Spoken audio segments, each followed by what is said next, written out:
Hey, Vincy, how are you?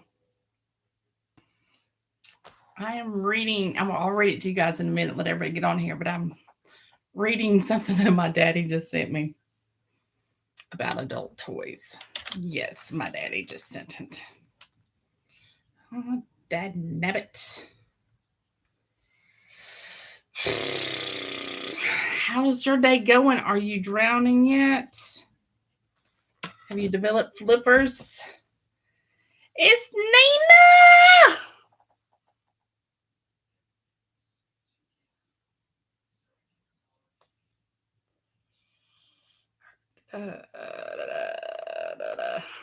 My Kindle or my tablet died on me. My Sam died on me a few minutes ago. Good, at least it's passed. Yeah, daddy text.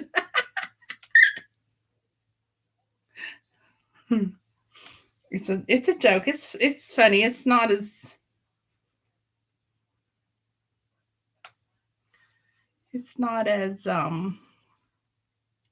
risque as you might think. Oh God, it's a reverse harem.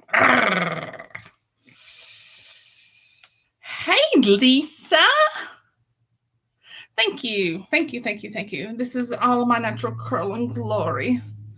Natural color, too. I see I shaved yesterday. I shaved yesterday. I put the bare blade on them clippers and went wham. Yeah, this is all my curl. See, it's now getting long. And see, it'll be straight from here, and then it'll curl once it gets long. Thank you, thank you, thank you. No, this is not my natural color. It's actually blue in the light. So you can see some of the blue. The reason I can point here is because there's a big white streak right here, and it turned blue. This is called Starry Night, and it's blue black. Yeah, mine's got these big curls. I don't have the the the spiral kinky curls like Nina does. Like these big curls, and they do what they want to do when they want to do it. Some days it's straight, some days it's curly. There is no rhyme or reason.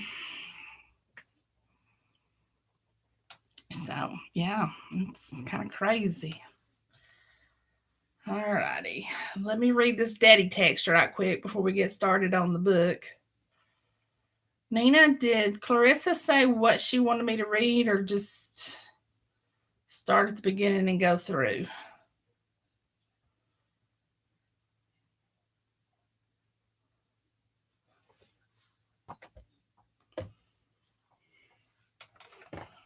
Okay, so daddy text. Well, the COVID pandemic has finally affected me financially. In order to offset the extra cost for food, electricity, house payment, etc., I'm needing to make some extra money on the side. So, I'm now proud to announce that I am selling adult toys. I hope no one will be embarrassed to ask for them. I have all kinds, sizes, and styles according to your needs. Discretion is guaranteed. See, daddy text. I am more than willing and able to demonstrate any items for. Ask for yours anytime. I have everything listed below. Let's see. Well, you can't see. So this is walkers, wheelchairs, oxygen tanks, canes, disposable diapers, teeth glue, heating pads, and more.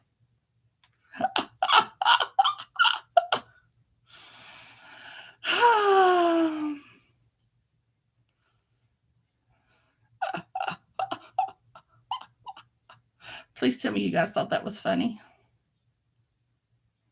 Yeah. When I have a daddy text, you never know what it's going to be. That could have just as easily been adult toys and went with vibrators and swings and paddles and whatever. When my daddy does this stuff, you just never know. Alrighty. Oh, there's somebody that needs it. There's somebody else that needs it. And there's 3 more that need it.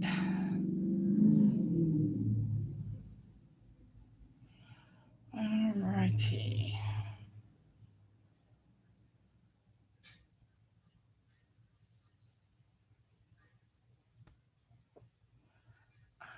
Doing a live read on YouTube. He'll go, what? So I asked Mike, I said, what do you want for supper? He's like, I'm really not that hungry. I don't really think I want anything. 30 minutes later, he's in there cooking him something. Smells pretty doggone good. I kind of hope he has some left over. He was frying some taters up. He found this recipe on Facebook, and so he's frying him some taters up somehow. I don't really know how the thing goes, but whatever. It's got spices and, I don't know, cheese and whatever. Okay, so chapter 1.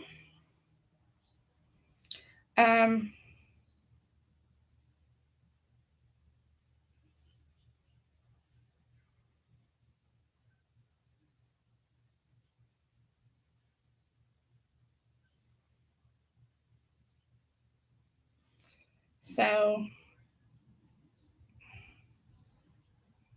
Nina, you're in charge of connecting with the author to make sure she shows up, or make sure she's got any complaints about what I'm doing. So, alrighty, chapter 1. Oh, I didn't show you guys the cover, did I? So, it's called Triad. Male number 1. Oh, there's King Louis, my little hummingbird. There's the female, and there's male number 2. My fantasy. Okay, a 3-way love story. Sorry about that, Lisa. Had no clue. See, if they don't tell me, I don't know. And she didn't tell me. So, Lisa, is there anything I should be reading that I'm not reading?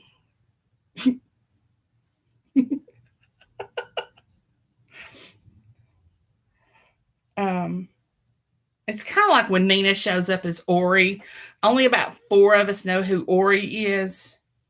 And Nina is not even her real name. Ori is closer to her real name. So, yeah. Okay. I'll just start at the beginning and go through then. God, I love reverse harems.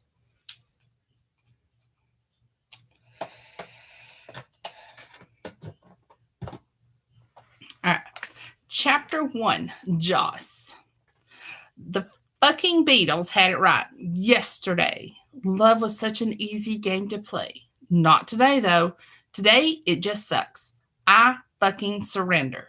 Yesterday, I had it all. High-powered job, a brand new sports car, a black American Express card, and a boyfriend. Well, that's not showing my face, is it, when I'm... Boobies! Okay, ooh, I'm playing with my hair, you can tell. Currently, I have none of the above.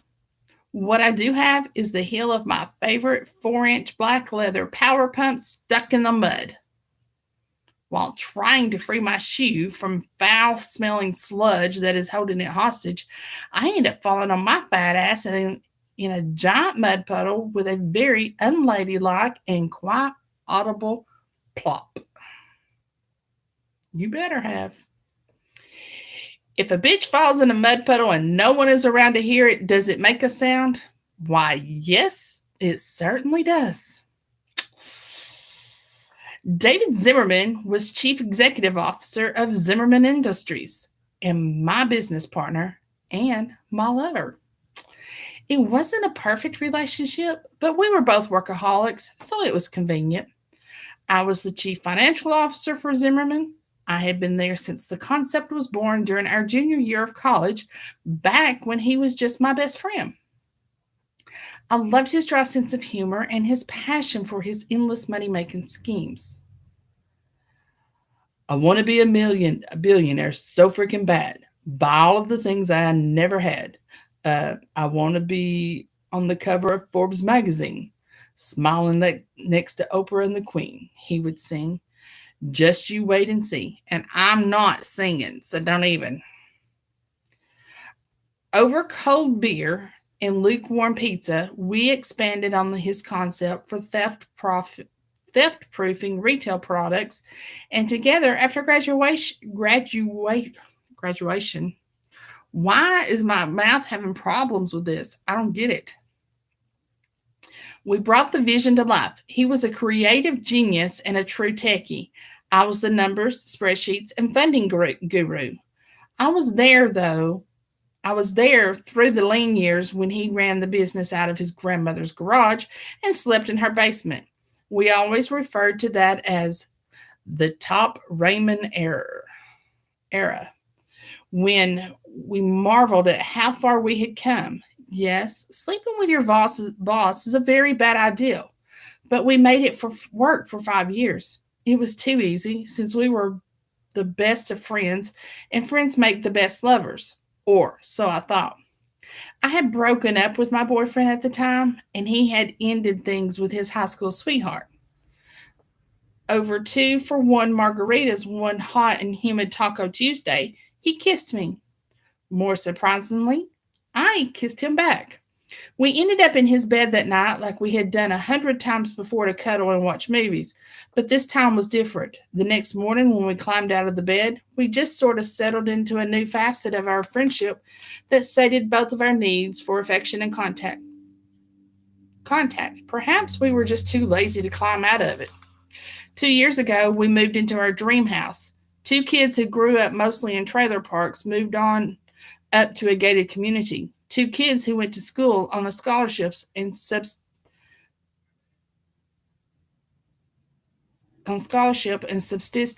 on hot dogs and handouts made a name for themselves in business and were not too shy to show it off a little. Every inch was built to our specifications, sparing no expense. We both agonized over every finish and detail in the house. We argued for months over the pros and cons of everything from kitchen faucets to marble versus granite counters in the guest bath. David slept on the couch one night after a particularly heated discussion regarding the shape of the swimming pool. He was hell bent on the kidney. I was all about a natural lagoon shape. We ended up with a rectangle. The stunning Tudor style 4-bedroom, 6-bathroom house is just down the road in a high-ended gated community, not far from my current location on a fucking street corner. David is in that house right now. He is probably in the fabulous master bedroom with the 9-foot ceilings and crown moldings with a spa-like slate ensuite and dual walk-in dressing rooms, sticking his skinny little prick into his skinny little fucking intern. That is exactly what, or should I say, who he was doing just 37 minutes ago when I came home from work early to make a nice dinner for the two of us. I heard them as I walked up the curving grand staircase. I stopped in front of the door, knowing that once I turned that knob, life as I know it would be over. Part of me wanted to turn around, slip silently back into my car, and drive away. My life with David flashed before my eyes. I had suspected that David occasionally cheated for some time. I overlooked it. I blamed it on my work schedule. I blamed myself for not being more attentive to his needs. I put in more hours than he did on any given week. Zimmerman ran like a well-oiled machine. Most of David's duties required him to sit in on meetings and conference calls. He was out of the office by 3 or 4 in time for 18 holes of golf on some tennis. I was the one that had a constant stream of deadlines to meet or faced tens of thousands of dollars in tax penalties. I rarely left my desk before 7 or 8. only to be back again before the sun rose the next day. I'd make it I'd make up for it by being home and making dinner and putting out, and it would pass. We always fell right back into our comfortable relationship. Usually he would surprise me with a little gift, or as he preferred to call them, bonuses for my hard work and dedication. I knew they were to alleviate his own guilt. I couldn't pretend anymore.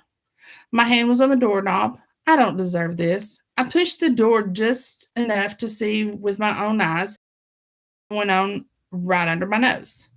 I suppose a small part of me maintained hope that he was blaring a porno on his laptop. Nope, no porn. Amber, the 20-year-old intern, was on top of him, bouncing up and down and enthusiastically vocalizing her pleasure when I finally opened the door all the way. As I stood there, my jaw dropped to the custom bamboo flooring, and I watched him mangle her perky fake tits with his clumsy paw-like hands. I noticed he had made that annoying "oh" face and said exactly the same stupid shit to her as he said to me when he came. Take it, baby. Take it, baby. Take it, baby. It was then that I stepped all the way into the room and slammed the door behind me. The noise startled them both, causing David to flip little Miss Intern right off his empty shrinking dick and onto the oriental carpet. Amber squealed from her position on the floor. She scrambled to her knees and glared at me angrily from across our bed. Just a tangled blonde-haired head sticking up over the edge like a whack-a-mole game. With my chin up, I walked right past them both, straight into my personal walk-in dressing room and closet. Still in a haze of disbelief, I packed up my largest suitcase. I won't cry, I won't cry, I won't cry. I kept telling myself until I realized I was chanting like David does when he pops his nut. I forced myself to stop and take a few deep breaths. Deep in my heart, I know this should not be a surprise to me. I have suspected time and time again. However, until now, not seeing was not believing, I suppose. I'm scared. I'm angry. I'm hurt. I'm betrayed, but I am not surprised. I'm also not really sure exactly what I'm doing. I find myself stuffing random items in the biggest suitcase I own: evening dress, lingerie, thigh-high fuck-me boots, flip-flops, the leather jacket that David says makes me look like a hood rat, a bikini, jeans, flannel PJs. Hey, I'm ready for anything. Normally when I travel, I have every single outfit set out from panties to accessories. I am big on list and organization. I'm so lost right now, I can't even really focus. By the time I grab my makeup and toothbrush from the bathroom that I fucking designed, the bed is empty. I stare at the bed that we shared together. The pungent smell of cum and sweat lingers in the room, and the Ralph Lauren sheets are twisted and stained. I'm numb. I extend the handle on my luggage and drag it behind me down the hall and toward the grand staircase. For just a moment, one single moment, the thought of dramatically throwing myself down the steps crosses my mind. I banish that thought from my head. He's not worth it. It releases a tiny modicum of the anger that is building inside of me. I watch as it bounces off the wall and the... Wait a minute. I skipped a line there. I banish the thought from my head. He's not worth it. Instead, I drop kick my bag down the stairs because I don't feel like carrying it. It releases a tiny modicum of the anger that is building inside of me. I watch as it bounces off the wall and the twisted iron railings, eventually landing on the marble tile of the foyer next to the antique Queen Anne style oak table that I refinished myself. I ignore the chunk of plaster that I knocked out of the wall that has come to rest on the bottom step. I find both David and Amber canoodling in the kitchen. God, how I love this kitchen. We haven't really entertained, but it was built with guests in mind. It is a gorgeous chef's heaven with custom concrete and recycled glass countertops and a Brazilian cherry cabinets. It strikes me as utterly ridiculous that my thoughts are on the countertops when my boyfriend is enjoying post-coital snuggling with a woman he just fucked in our bed. Amber is hanging on his arm wearing nothing but the monogram bathrobe that I bought him for Christmas last year. It's barely closed, and I can see her flesh all the way to her belly button. She looks victorious. She has bedhead and her lips are swollen. I can't remember when I looked or felt that way after sex. The last time David and I did the deed, which was at least 3 full seasons ago, I think, I am positive that the bun at the nape of my neck was still absolutely perfect when he rolled off of me less than 2 minutes after he climbed on. I'm also sure that there were no earth shattering orgasms or whispered words of love and passion. David doesn't have the dignity or the good sense to look ashamed of himself. In fact, he looks cocky. The contents of my purse were spilled across the counter. I knew he was taking my company Amex black card, motherfucker. The pile of my items in front of him consisted of my credit cards, my car keys, my house keys, and my cell phone. I realized I didn't even have so much as a personal card in my own name. Everything was either company or joint. Even the house I loved so much was technically a corporate asset. I had a substantial 401k and multiple IRAs. There were probably 20,000 in our joint checking and maybe another 5 in my personal savings. Not much to show for so many years of hard work and total dedication to the company. You're terminated, Joss. It's for the best. Neither one of us has been happy for a very long time. I'll create an amicable severance package this week and cut you a check for your share of our joint accounts. Of course, the car is company property. I grabbed my cell phone back. Oh, the phone is on the company plan as well. I stared him down. David was such a fucking pussy. Fucking Amber, the whore, giggled when he nibbled her neck. Shaking my head, I grabbed the leash off the hook by the door. Org stays too. Paid with a company card. Remember? I'd hate to have to call the police. Get in touch with Harris Law to collect your severance and your remaining personal items. I'll have them boxed up for you. I walked towards the door with my head held high and paused for a moment. Dignity. Keep your dignity, Joss. I kept telling myself. I hadn't said a single word since I walked in the bedroom door. I hadn't yelled or screamed or shrieked or swore. Turning back towards the happy couple, I determined that dignity was sometimes extremely overrated. Watch out, Amber. He pees the bed sometimes. He looked horrified. She looked appalled. Fuck you, you fucking fuck. I closed the door with a quiet snap and walked down the circular driveway to the road. The rain started hard and heavy almost immediately. Nice going, Joss, I admonished myself. You packed a beaded evening gown and didn't pick up a gosh dang umbrella.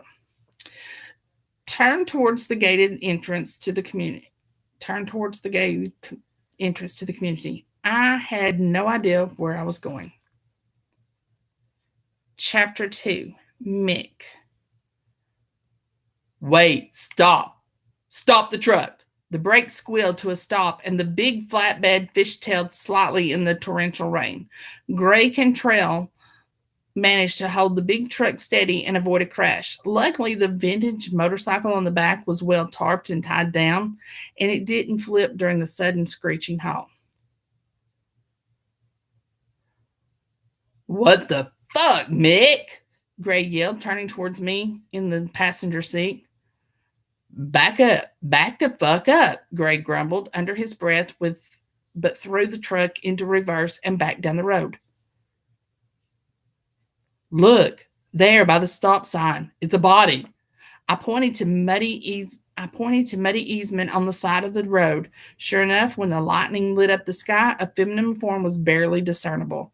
Lying prone between the stop sign and the street sign, a flash of red and white in the mud, a silver metal suitcase and a purse lying next to her. I jumped out. Always the fucking hero. Probably some drunken highbrow housewife had one too many bottles of wine tonight. Lisa, just so I can make sure, Gray is the other one in this trio, Mick and Gray. Am I right? Yeah. Okay. I wanted to make sure I got my voices right.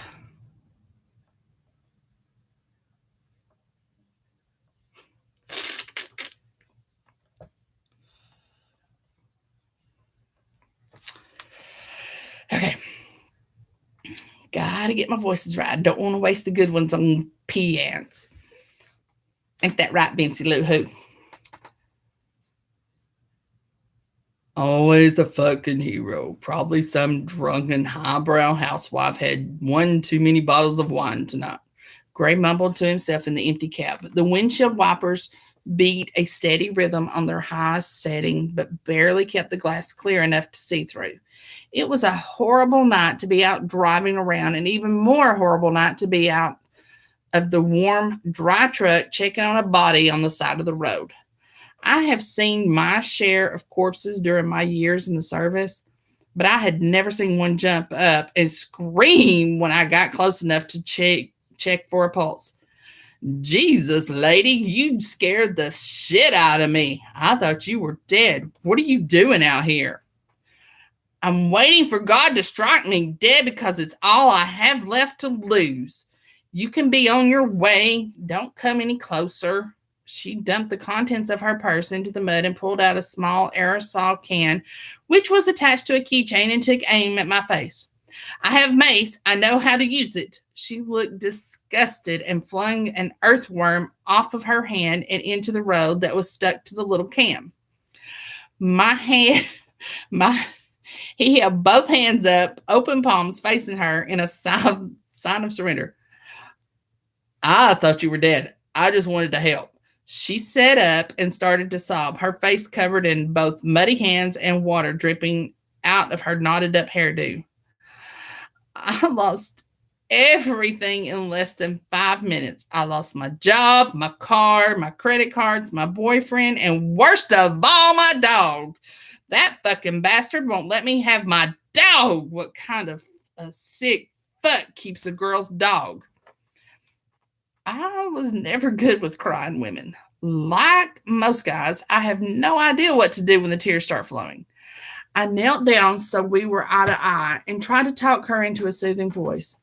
Hey, there. Can I call someone to pick you up, or maybe an Uber? The sobbing got louder. Fuck. I tried. I tried to call an Uber, put my cell phone is an Uber, but my cell phone is dead and my credit card is canceled. She threw the drenched phone in her hands into the road in the same trajectory as the earthworm. It bounced across the pavement like a stone on a lake and settled on the other side of the street. I couldn't leave her out here all alone. She had a rough night and what can only be described as an altered mental status. I'm not an asshole, and I know that there are plenty of bad guys out there who would happily take advantage of her situation. The toughest part is going to convince my best friend to allow a crazy, muddy woman into our truck. Come on, we'll give you a ride somewhere, to a motel or a friend's house. I didn't think it was possible for the wailing to get louder, but she did. The lady sounded a little bit like a wounded howler monkey at this point. I don't have any friends. I only have my coworkers and my peers. I mean, they're not really my friends, and now they can't talk to me anymore because of fucking David fucking Zimmerman and his skinny fucking little dick, his skanky fucking little intern. She sniffed loudly. I don't have any money until our joint account is equitably divided on Monday when the bank opens. Monday is Labor Day. Banks are closed. I was wrong. She switched from howling to shrieking, and it was louder yet. Gray jumped out of the truck and slammed the door. His size 13 boots stomped through the mud and stopped in front of me and the woman. Whiskey Tango Foxtrot. Mick, I'm tired, I'm hungry, I hate rain, and I've had enough bullshit. What the fuck is going on? Gray was an imposing man when he was in a good mood, which wasn't very often. He stood over 6'3" and maintained his military physique through working out and multiple daily protein concoctions, and despite being retired, still wore the high and tight Marine Corps fade. He looked exactly like he did the day we met more than 12 years ago, except there were a few more strands of silver in his salt and pepper hair and just a hint of flat lines around his icy blue eyes. He was definitely scaring her even more, but not enough to make her get out of the pole she has been sitting in. I'm shorter and stockier at 5'10" or so. Plus, I'm definitely more charming where women are concerned. Hell, where any living creature is concerned. I think the black leather biker jacket and the tattoos that show are freaking her out just a bit. She's clearly not one of those ladies that chase bikers. I catch her trying to read my knuckles. Survival. I put them together and show her what it says. We're going to give the lady a ride, okay? I explain to Gray and hope he's in a good mood. I'm not getting in the truck with you guys. You could be rapists or serial killers. You hear that? She thinks we're rapists. Leave her here and let's go home. Good luck, lady. Gray is now beyond angry. I could classify him as furious at this point. Sting may be forming on his head where the cold rain hits his forehead. I stood up and faced him. Gray, look at her. If we leave her here, something really bad could happen to her. We've got to do the right thing. I know he was really annoyed with me. I had to change glasses or something. I bet I don't have another pair in here. Oh, yes, I do. I think that pair's it's not strong enough anymore.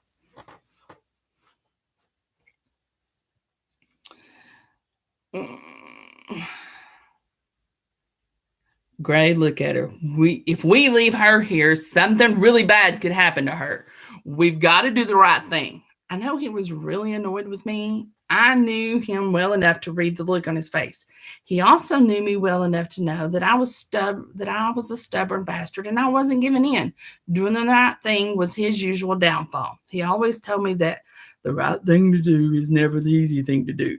It was one of those rules that he lived by and was willing to die for. He relented, and although he was still annoyed with me, he became the voice of reason as always. This time he squatted down in front of her and looked her square in the eyes. Lady, if we were serial killers or rapists, we would have had you dressed up like a Thanksgiving turkey and tossed your ass in the back of the truck by now. But instead, we're being gentlemen and trying to help you out. Frankly, it kind of seems like you don't have too many options right now. It's us or the street corner. Your call.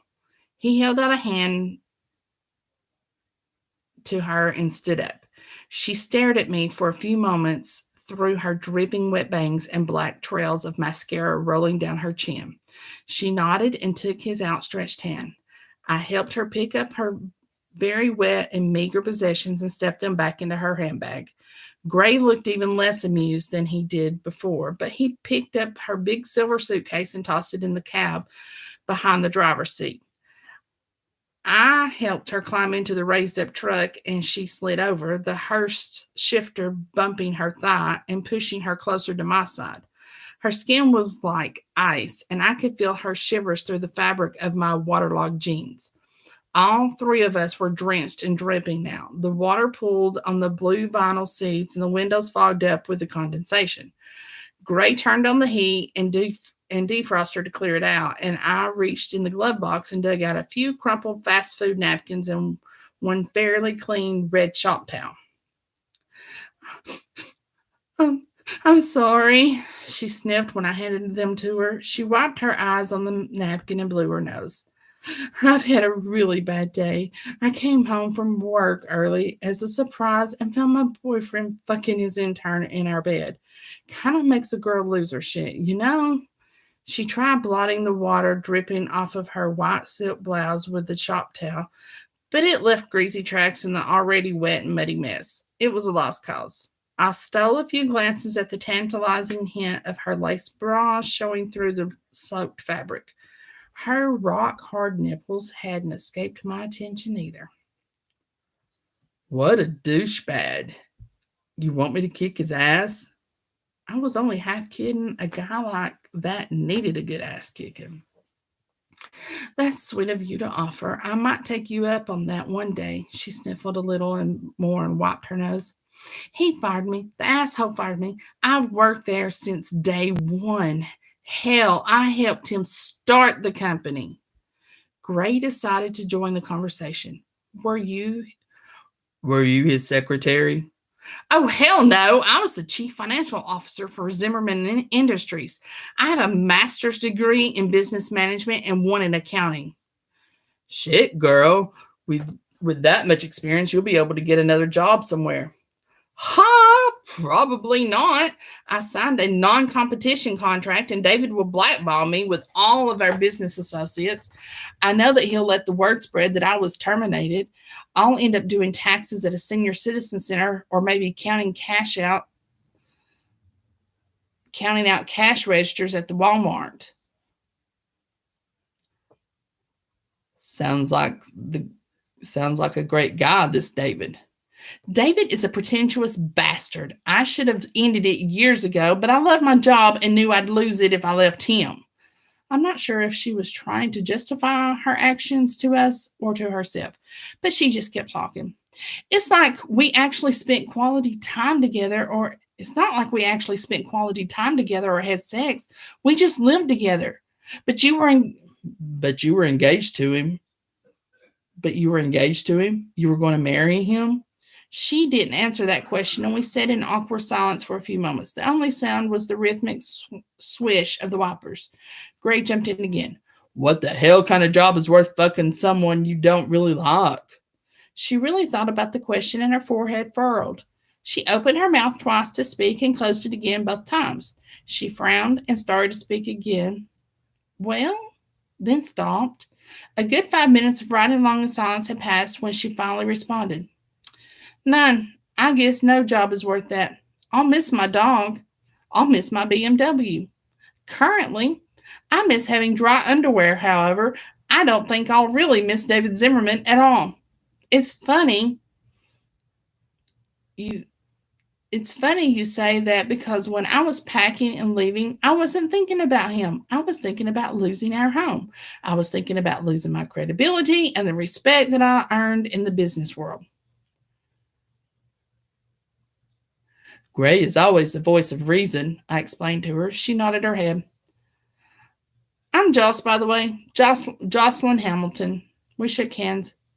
I'm Mick Caparillo, and this prick is my best friend, Gray Cantrell. She held her hands to Gray, but the asshole ignored it and stared at the wet road in front of us. We all sat quietly for a few more minutes until he activated the blinker, and we turned into the driveway of our secluded little cabin.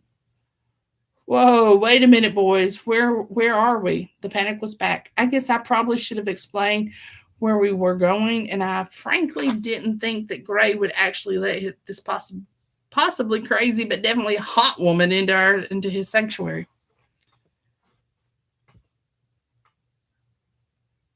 It's pretty obvious you don't have any place to go and you don't have two nickels to rub together right now, so you can stay in our guest's bedroom for tonight. Gray must have been feeling sorry for her, and I was thankful because I was thinking she would probably look pretty good when she was clean and dry. Underneath the mud, I could tell she had a nice hourglass Jane Mansfield figure. Ooh, there's a name you don't hear very often anymore. Some of these people are going, "Who's Jane Mansfield?" I love big round tits and a juicy peach shaped ass that I can get a grip on. Well, I don't want to intrude on you or interfere in your relationship. Wait, what? She thinks that word that he and I. What the actual fuck, woman? You think the two of us, that him and I, that we. Fuck no, we shared a time or two, but we don't cross swords if you know what I mean. What I'm saying. Gray's indignation to her comment made her laugh a little. I'm sorry. I just thought you two were together, the way you talk to each other, the way you argue like an old married couple. Mick laughed with her. Yeah, I guess I can see that. We've been friends for a long time. That's it, though, I swear. Dang, no crossing swords. Chapter 3 Joss. Fuck, what was I thinking? I'm obviously not, I suppose. The big guy, Gray, is clearly in charge. He is at least a foot taller and maybe 10 years older than Mick and still sports a clean shaven face. And those icy blue eyes are absolutely hypnotic. Mick is still taller than I am, younger by a few years. He has jet black hair, which is slicked back from the rain, and chocolate brown soulful eyes. He has adorable dimples in both cheeks that show when he grins. I can see them when he smiles at me just over the top of the well-groomed beard that covers his strong jawline. I'm wildly attracted to his stocky football player build and his tattooed olive skin, and I can only imagine how delicious he looks naked. With his hard pecs and muscular shoulders and arms, they have a really interesting familiarity between them, like they have been together forever. Somehow accusing my biker saviors of being homosexuals is still not the stupidest thing I've done tonight. It was close, however. Gray and Mick jumped out of the flatbed truck. Gray grabbed my luggage from behind the seat. I can feel his anger as it bangs against the door frame and he drops it down on the porch steps. I slid across the wet vinyl seat and took Mick's hand, which he gallantly held out for me. I landed smack dab in the middle of another huge mud puddle in the middle of the rutted, unpaved driveway to the cabin. I'm pretty sure my Jimmy Choo power pumps are beyond saving anymore. The cabin itself was cozy looking, although it was hard to tell through the storm. When the lightning flashed, I did notice the gorgeous natural river stone chimney and a wraparound porch. The rustic Adirondack chairs flanking the extra tall 8-foot split log door with a bubble glass window. Gray was serious about security, and it took him a minute to open a series of locks. It seemed improbable to me that serial killers would have such a fantastic little house, or at least I hope so. Right now, I don't trust my own judgment very well. My muddy shoes were left outside the front door. I followed them inside barefoot and dragging my waterlogged suitcase and dripping Coach signature hobo bag. Inside, the little cabin was surprisingly larger than it appeared to be from the outside. One wall was covered with a natural stone fireplace and a huge man-sized 70-inch flat-screen television mounted over the thick hand-hewn mantel. The furniture was a dark wine, a very masculine leather L-shaped sectional, and vintage reclaimed wood cocktail table took up most of the space, and a warm recliner completed it. The overhead lighting was made from several wooden and iron barn pulleys that Edison bulbs hung off of. The floor plan was open, and I could see the ultra modern kitchen was also done in dark masculine tones, highlighted with modern stainless steel finishes, with a splashy gray and black granite countertops. The entryway wall was dedicated to photos of men in the Marine Corps uniforms. Some were in the smart dress blues with skinny brass buttons and chests full of medals and ribbons, while in others they were in full battle dress with big ass guns and posing in a desert village. Others yet are men on motorcycles or boats with big ass fish and in hunting camo and orange hats. I take notice that there are no women or children to be found. For some reason, I am relieved. Damn, she died and fell into heaven. These are my kind of men. Mick grabbed my wet bags from my hand. Let's put these in the laundry room. They're puddling on Gray's hardwood floors. He disappeared into the back room. This is a lovely home, Gray. Did you have a designer? Shit, I'm an idiot. I don't think bikers use interior decorators. He snorted derisively. Nope, I built it myself. Really? Don't sound surprised. No, I didn't mean in that way. Wow, it's getting hard to talk with this big ass muddy foot stuffed deeply in my mouth. Let me try again. Gray, this is a beautiful home. You've done an amazing job on it. I particularly love the antique guns. I walked towards a mounted collection under glass on a background of hunter green velvet. You have an incredible collection, and they add to the genuine vibes of this place. That's a genuine Colt Dragon, right? No repos? About the 1840s or so? It's genuine. One of the best ones in my collection. I'm impressed. Pre-Civil War revolvers are very specific collection. Is that a Derringer? 1842 Navy? Correct again. You have officially surprised the hell out of me. How is it that an accountant is familiar with antique weapons? Well, first of all, it is chief financial officer, and second of all, my dad is an army general. I used to visit him once a year during summer vacation, whether I wanted to or not. He was a collector too. Guns were always a safe topic of conversation between me and the man that had no use for a female in his life. Oh shit, Gray will never shut up about his dusty old guns now. He threw me a fluffy dark blue bath towel, and I dried my hair and blotted at my dripping clothes that were leaving drips and puddles on the gorgeous dark wood floors. Fuck off, Mick. Joss, I'm guessing you would probably really like a hot shower and some dry clothes from the way your belly was growling in the truck, maybe some food. Yes to all the above. Thank you, Mick. He waved his hand toward the stairs. After you. I knew I was leaving muddy drips on the hardwood and hoped that Gray would forgive me. I threw most of your clothes in the washer. Everything was pretty drenched and muddy. I didn't have the heart to tell him that most of my clothes were dry clean only and they were probably ruined. It just seemed moot at this precise time. So I just said, thank you. The one on the left is my room. The one on the right is Gray's room. This is the guest room. It locks from the inside so you can feel safe in there. I poked my head in and was thrilled to find a comfortable looking queen size bed covered with down pillows and a colorful patchwork quilt. The room was completed with a dark oak dresser and a rocking chair, both heavy and ancient. The walls were free of pictures and decorations, but the natural warmth of the naked wood walls was enough. It was cozy without being overly feminine or overly designed. The room shared a Jack and Jill bathroom with Mick's bedroom. The big clawfoot tub in the corner looked like another genuine antique, and the other corner was filled up with a modern glass-tiled shower. Oh, this is perfect. Mick smiled and ducked into his bedroom, returning quickly with more towels. Lock the door behind me, and I'll leave some dry clothes on your bed.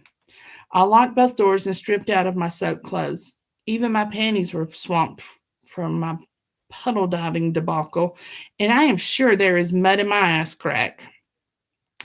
I still would rather have mud in my ass crack than sand. You can keep your sand. I piled them all in the sink to avoid a further mess on the floor. I startled myself when I looked in the mirror over the vanity. I looked like a Skid Row crack whore after a particularly busy Saturday night. Jesus, I can't believe these guys even picked me up. My tight bun was a single muddy dreadlock hanging down over my left ear. The carefully applied Clinique mascara and eyeliner were reduced to rivulets of black down, painting crooked zebra stripes down my face. My eyes were bloodshot and almost the same color as my bright red clown nose. David fucking Zimmerman was to blame. I took a good hard look at myself in the mirror. Okay, I just gotta say this, Lisa. Every time I read David Zimmerman, I have to think of Facebook. It just reminds me of him. And it just, I'm so glad you put that name as the bad guy. Sorry. Maybe now that I've told it, I can get it out of my head.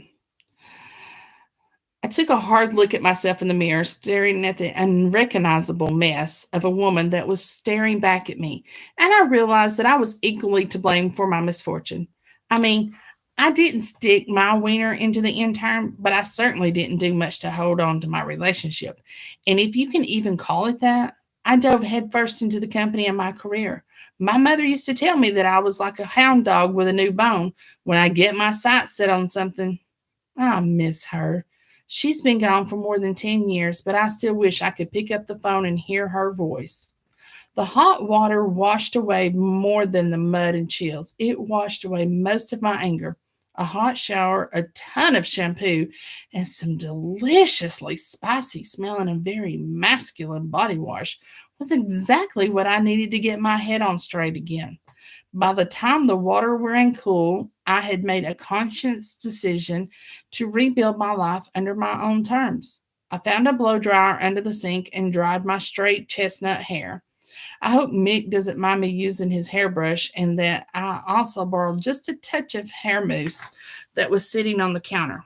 I finger brushed my teeth with some crest from the medicine cabinet since my luggage was in the laundry room. I also took note that there were no suspicious antibiotics or other concerning medications.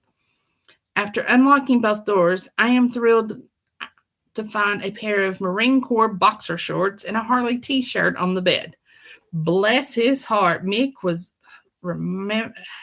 even remembered a pair of oatmeal brown and red chunky boot socks for my freezing toes.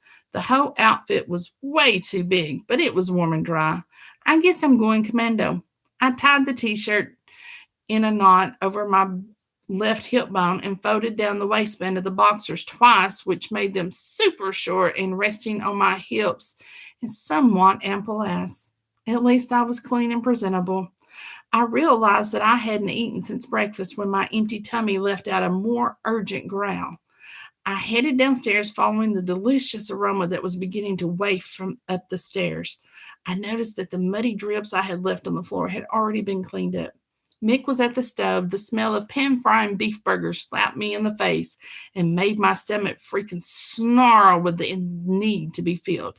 He looked sexy as hell in the low-slung sweatpants and white wife beater he was wearing. His hair was dried and fuller with waves, but still pushed straight back over his forehead. I had never had a man cook for me before. It was sexy as hell.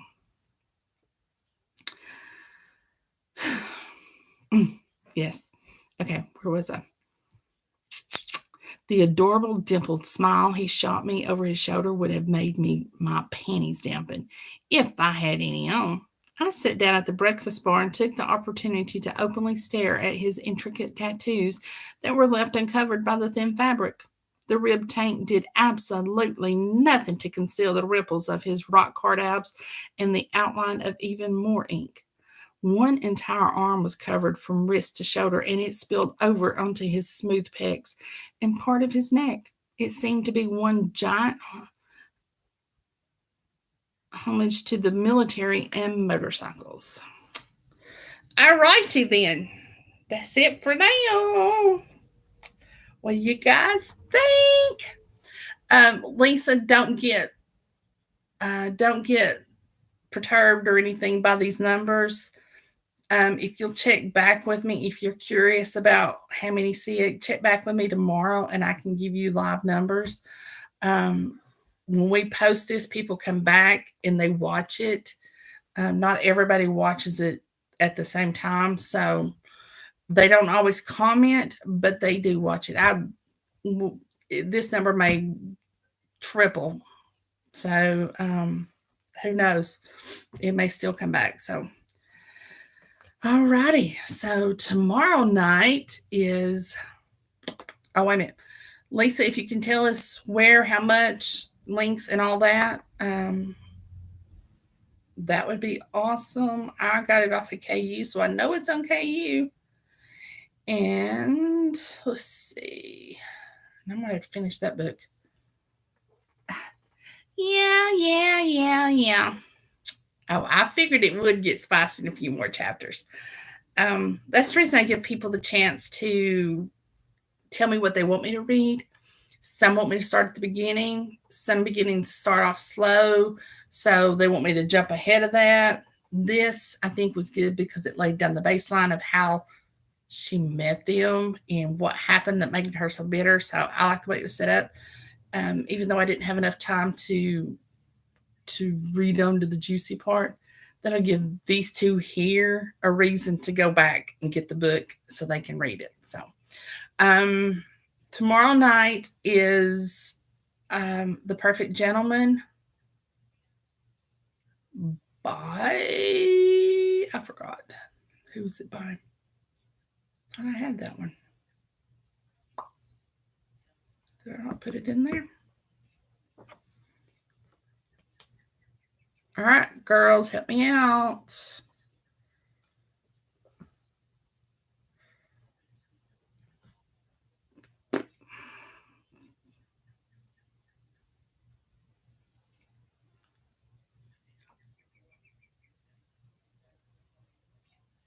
I got that much, Nina.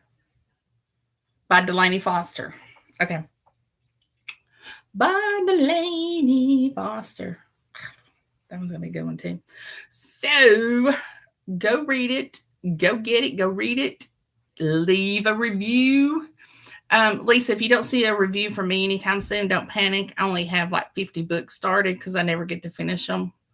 Eventually, I will get around to finishing this one because I am loving it. Minaj is my favorite. Motorcycles and military on top of that. Vincent can tell you about my motorcycle obsession.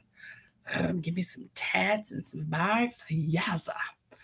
All righty. So until then, ladies, have a good evening and be safe out there. I know there's lots of rain going on, lots of storms. Lisa, I'm not sure what part of the country you're in, but be safe, everybody. And I will talk to you guys tomorrow night. Happy reading.